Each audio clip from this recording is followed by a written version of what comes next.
ये महापुरुषों की वाणी है। हम तुम्हें एक ऐसा मार्ग बताते हैं जिस मार्ग में चलने से बहुत जल्दी आप ईश्वर के समीप पहुंच जाओगे।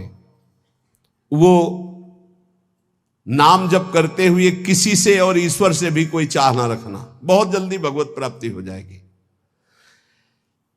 हम तुम्हें एक ऐसा मार्ग बताते हैं जो चलने पर बहुत जल्दी भगवत साक्षात्कार करा देता है। किसी से भी और ईश्वर से भी कोई चाह ना रखो, बहुत जल्दी भगवत प्राप्ति हो जाएगी। नाम जप करते हुए कोई चाह ना रखो, बहुत जल्दी भगवत प्राप्ति हो जाएगी। और याद रखना, जो नाम जप करता है ईश्वर से कोई चाह नहीं रखता, तो ईश्वर उसकी ऐसे चिंता करता है जैसे छोटे बच्चे की मां चिंता करती है। किस समय उसको बाल भोग देना, किस समय उसको दुग्ध पान कराना, किस समय उसे स्नान कराना, ये मां की चिंता है, ना कि बालक की। जो ना किसी से चाहता है ना ईश्वर से चाहता है, खूब नाम जप करता है, उसे बहुत जल्दी भगवत प्राप्ति हो जाती है।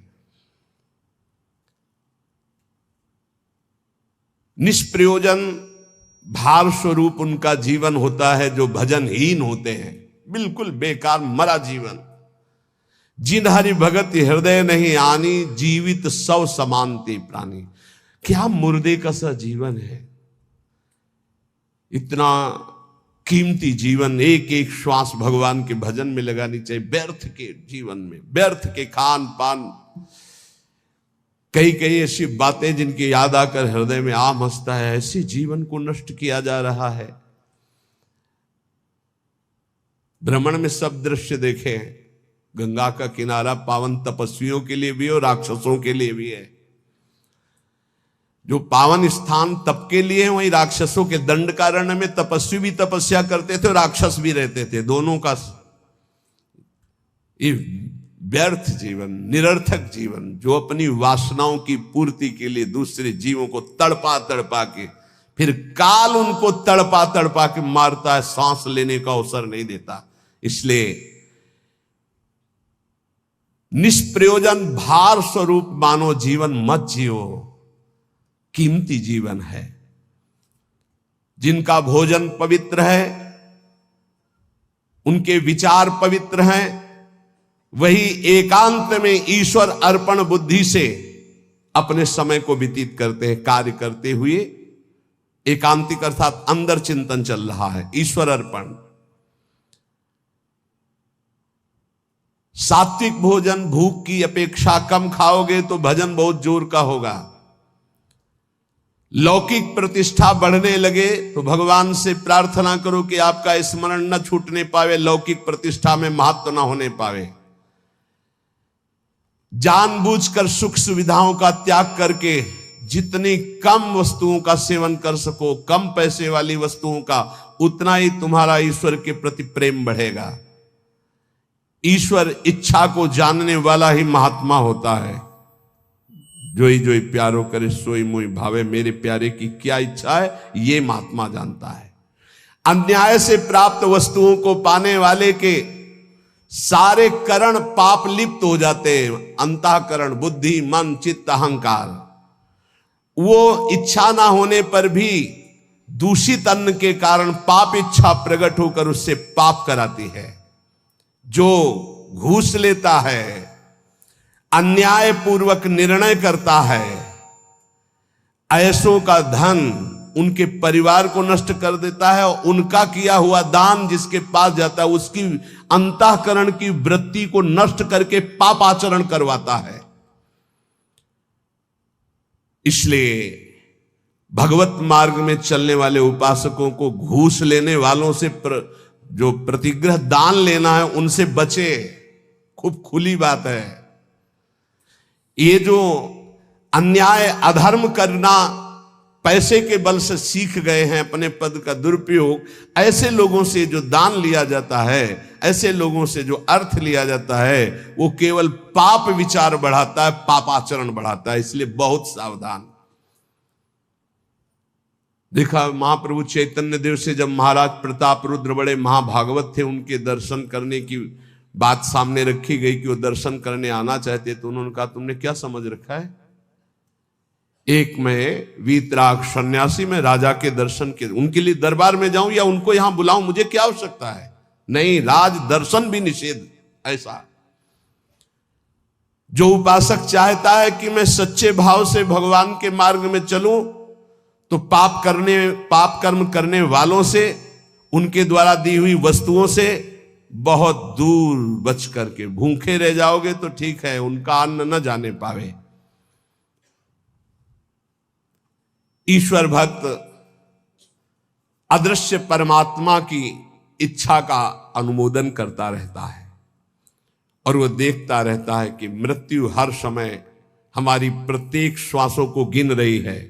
इसलिए वो सर्वांग सुंदर होने पर भी अपने शरीर का राग नहीं रखता और तपश्चर्या के द्वारा, शरीर के द्वारा भगवान को प्राप्त कर लेता है। ईश्वर के सिवा दूसरी कोई भी वस्तु मिलेगी वो टिकाऊ नहीं होगी, परिवर्तनशील होगी, नाशवान होगी। मनुष्य जीवन प्राप्त करके ईश्वर को प्राप्त करना ही खास वस्तु प्राप्त करना है। बाहर से निर्धन देखने वाला उस नाम जापक को नहीं जानता कि कितना बड़ा धनी सर्वलोक महेश्वर भगवान को अपने अधीन किए रहता है, जो निरंतर नाम जप करते हुए बाहर से निर्धन रहता है। तुम बाहर से निर्धन दिखते हुए अंदर से महान धनी हो यदि नाम जप करते हो, और ये बाहर से जो धनी दिखाते हैं अंदर से खोखले हैं, इनके पास अहंकार गर्व के सिवा कोई सच्चिदानंद बात नहीं है। इसलिए ईश्वर का अवलंबन अर्थात भगवान की शरणागति, ऋषि मुनि भक्त जनों के द्वारा जो दिए गए वचन, उनका मनन, खान पान पवित्र जगह से, हिंसा और निंदा करने वालों से बिल्कुल बचो, उनका कोई भी शब्द या भोजन या संग ना आने पावे, निषिद्ध विषयों से दूर रहो, कुछ भी भोगने की इच्छा उठे उसको दबाकर रौंद डालो। ये तब भगवत प्राप्ति की योग्य बनता है। जो महात्मा आचार विचार परायण होकर धर्म में चले हैं उन्हीं के अनुसार चलो। सत्कार्यों में स्थिति प्राप्त करने के लिए उन महात्माओं का अनुसरण अत्यंत आवश्यक है। इस जगत में प्रभु के समान कोई सच्चा सहायक नहीं है। मूर्तिमान प्रभु के सहायक स्वरूप ये महापुरुष जन है, इन्हीं का आश्रय ले लो, इन्हीं के पीछे चलो तो सतमार्ग का दर्शन हो जाएगा। सतमार्ग पर चलाने के लिए ही पहली पीढ़ी जो हमारे गुरुजनों की है उसका अनुसरण करना है।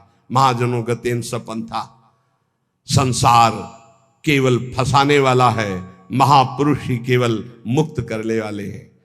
कल एक भगत कह रहे थे, हमारे पिताजी ने कसम खवाया कि वृंदावन गए तो तुम्हें हमारी कसम है, हमारा मरा मुख देखोगे। कसम का मतलब ये। बोले आपको गाली देते हैं। हम कहा धन्यवाद, कम से कम गाली दे रहे, साफ तो नहीं दिया। दक्ष ने साफ दे दिया नारद जी को, नारद जी को साफ दे दिया। कब? जब उनके पुत्रों को बाबा जी बना दिया। भगवान के मार्ग में जब प्रशस्त कर दिया दक्ष के पुत्रों को, तो दक्ष जी ने जल हाथ में लिया। जब नारद जी गए तो ये नहीं पूछा कि क्या हालचाल, कहा मैं साफ देता हूं, हमारे पुत्रों को भगवत मार्ग में लगा दिया, तुम 2 घड़ी से ज्यादा कहीं जिंदगी में टिकी ना पाओ। 2 घड़ी का मतलब होता है 48 मिनट। बोले इतने में तुम बहुत बड़ा काम कर देंगे, 48 मिनट में तुम बाबा जी बना देंगे भगवत मार्ग के पति।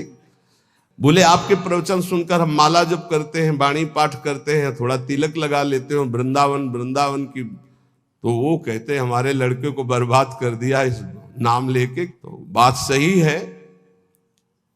जो अपनी श्वासों को व्यर्थ में बर्बाद करते हैं, शराब पीते हैं, मांस खाते हैं, बेविचार करते हैं, गंदे आचरण में चलते हैं, क्या कैसे माता पिता हैं इस बात के लिए राजी हैं कि मेरा बेटा नरक जाए?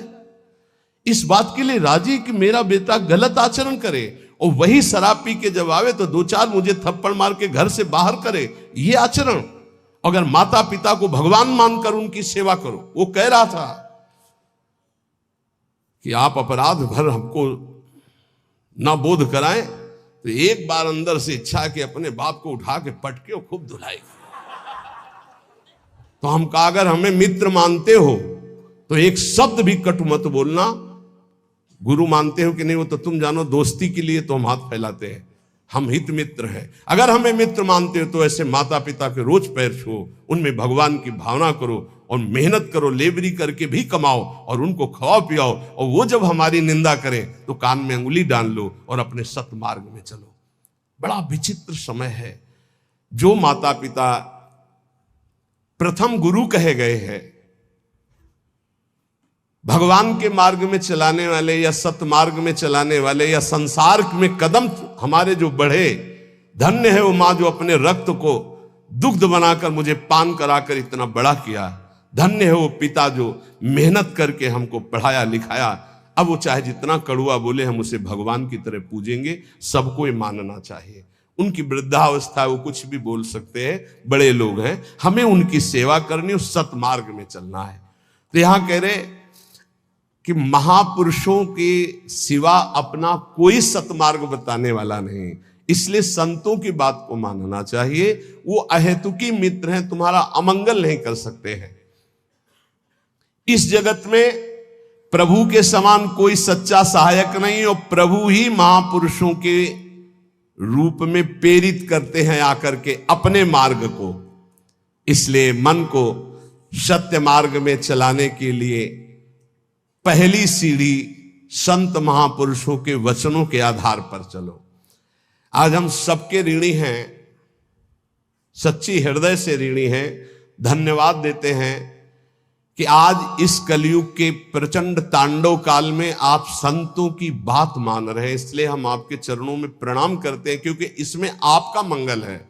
आप स्वस्थ रहेंगे, आप भगवत भजन करते हुए अच्छे आचरण वाले रहेंगे, तो आप हमारे बहुत बड़े हितैषी हुए। क्योंकि आप सुखी हैं, आपका मंगल हुआ, तो मेरे कर्तव्य का पालन हो गया, मेरे साधु वेश का धारण करना सार्थक हो गया। आप हमारे बड़े सहयोगी हैं, आप हमारी भागवती उन्नति के बहुत बड़े कारण बन गए।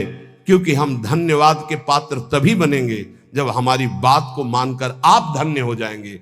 हमारा कल्याण हो गया, हमारा मोक्ष हो गया तो बहुत छोटी बात है। अगर हमारी बात से आपका कल्याण न हुआ तो हमारी बात की बात क्या रहेगी? तो हमारी बात को सार्थक और समर्थ बनाना आपका कर्तव्य है। यदि आपने अपने कर्तव्य का पालन किया तो मेरे कर्तव्य का अपने आप पालन हो जाएगा कि मेरा साधु वेश धारण करना, मेरा जीवन धारण करना, मेरा भजन करना, मेरा सतमार्ग में चलना सार्थक हो गया। हमारे देश के यदि 2-4 हजार लोग भी कुमार्गगामी प्रवृत्तियों को छोड़कर भगवत मार्ग में चल रहे तो हृदय से आशीर्वाद देता हूं। आशीष देने के लिए तपस्या की जरूरत नहीं होती। मां अपने बच्चे को आशीष देती तपस्या से नहीं, दुलार से। आप स्वस्थ रहिए, आपकी बुद्धि स्वस्थ रहे, आपके जीवन का परम लक्ष्य भगवत प्राप्ति आपके हाथ में आवे, आप कभी गलत आचरणों में ना फंसे। अगर वार्ता को सुन करके अपने मन में धारण करेंगे तो निश्चित ये वस्तु आपको प्राप्त होगी, क्योंकि हमारा जन्म सिद्ध अधिकार है भगवत प्राप्ति करना। जो संतों में पूर्ण श्रद्धा रखते हैं, अध्यात्म विषय में चलना चाहते हैं, उनको परमात्मा साक्षात्कार निश्चित हो जाता है। जो संतों में पूर्ण विश्वास करते हैं कि ये जो कह रहे हैं सत्य है। कभी भी अगर दान शब्द का आया है तो मन का दान कीजिए, श्वासों का दान कीजिए, अपने जीवन का एक एक कर्म भगवान को समर्पित कर दे। ये शुद्ध बातें परमार्थ की। अगर कभी दान पुण्य की बात चली तो पहले कह दिया है कि शास्त्र में लिखा है इसलिए पढ़ रहा हूं, हमारी आस्था इस पर नहीं है। हमारी आस्था का विषय हर श्वास भगवान नाम स्मरण हो, यही जीवन का परम लाभ। भगवान श्री कृष्ण चंद्र कृपा करके वर्णन करते हैं कि जब साधना अवस्था से सिद्धावस्था में उपासक पहुंचता है तो उसकी स्थिति क्या होती है? बोले यदृच्छालाभ संतुष्टो द्वंद्वातीतो विमत्सरः समा सिद्धावसिद्धौ च कृत्वापि न निबध्यते। अपने आप जो कुछ भगवान की इच्छा से व्यवस्था हो जाती है उसमें वो संतुष्ट रहता है सिद्ध पुरुष। तो साधक को सिद्धों का अनुसरण करना चाहिए। जथा लाभ संतोष सदा काहू सो कछु न चाहोगे, बहुत बड़ी सिद्धि है। यदृच्छा लाभ संतुष्टो, मांगना बंद कर दो, ना भगवान से मांगो ना किसी मनुष्य से मांगो, मांगना बंद कर दो। यहां कह रहे मांगो मत, तो ऐसे देने के लिए बोलो मत, दोनों बातें संभाल के। भगवान की इच्छा है ऐसे कर दिया, नहीं आया तो बोलना नहीं। कभी तुम बोलो मत और कभी तुम मांगो मत। ऐसे बोलने से अपराध लगता है और ऐसे मांगने से अपने इष्ट की निष्ठा जाती है। और बोल दिया तो कर्जा समझ लेना, और मांग लिया तो आश्रय छूट गया, ये बात समझ लेना। दोनों को अपनी अपनी निष्ठा में रखना है, ना मांगना है और ना देने के लिए बोलना है। ऐसे दे दो, कोई जान नहीं पाया, और जैसे हरि रखते हैं वैसे रह जाओ, और उसका एहसान मत मानो देने वाले का, तो दोनों का परमार्थ पुष्ट हो जाए। यदृच्छा लाभ संतुष्टो। बिल्कुल ये विनोद में बहुत खास बात बता रहे हैं। कभी संतों से, कभी भगवान के सामने, कभी ऐसे जैसे एक आए थे कि हमने कहा था कि हे हनुमान जी हमारा काम हो जाएगा तो आपको मंदिर बनवाएंगे, तो काम तो हो गया महाराज, मंदिर नहीं बना तो हमारी दुर्गति होगी। हमका पक्की, इसमें पक्की, इसमें कच्ची नहीं होगी। देखो, भगवान के सामने संकल्प मत करो। अगर आपको कोई मांग रखनी, देखो सत्संग सुलझाव का है, सत्संग मतलब सुलझना। हमारे बाप हो, हे प्रभु मुझे ये चाहिए, जैसे अपने मम्मा और बप्पा से मांगते तो कैसे मांगते हैं, हमें चाहिए। उनको हम ये थोड़ी कहते हैं कि हमको ये दे तो तुम्हें हम ये ले आएंगे, तुम्हें वो ले आएंगे, तुम्हें ऐसा प्रलोभन देते हैं क्या? थपड़िया देंगे माता पिता। हमारा बच्चा हमको प्रलोभन देता है, जाल में फंसाना चाहता है, ऐसे थपड़िया जाओगे अगर प्रभु को और अगर बड़े दाता बनते हो कि मंदिर बनवा देंगे तो भी काम हो गया, बनवाओ मंदिर। नहीं बनवाओगे तो फिर भगवान का जो विधान है वो आपको फिर परेशान करने लगे। कभी संकल्प मत करो, कभी भगवान के मंदिर में कुछ वादा मत करो, कभी संतों के पास कोई वादा मत करो। वादा करो तो फिर अक्षरशः पूरा करो, नहीं मत करो वादा। अपनी मांग रख दो। संत हैं पिता के समान हैं, प्रभु हैं परम पिता के समान हैं, हनुमान जी हैं हमारे गुरु भाई हैं, हमारे मित्र हैं, हमारे इष्ट के प्रेमी हैं। अम्मा तो अम्मा है जगदम्बा, उनसे क्या कहे, उनसे मांग लो। उनसे क्या कह ले कि आपको चुनरी उड़ा देंगे, वो चुनरी की कमी है। अरे जिनके दूल्हा भगवान शंकर, उनके चुनरी कमी। विश्वात्मा भगवान अम्मा हो, आप हमें दे दो। हमारे मन में लालसा जगी। अब बेटे हो तो कुछ तुम्हें आवश्यक है तो आप भाव अपने अर्पित कर सकते हो मां के समान, लेकिन मांगना और वादा करना ये दो बातें नहीं। आज सत्संग में बात बैठा लो, ना भगवान के सामने ना कभी संत के सामने कभी वादा मत करो कुछ देने का। तुम्हारे पास जो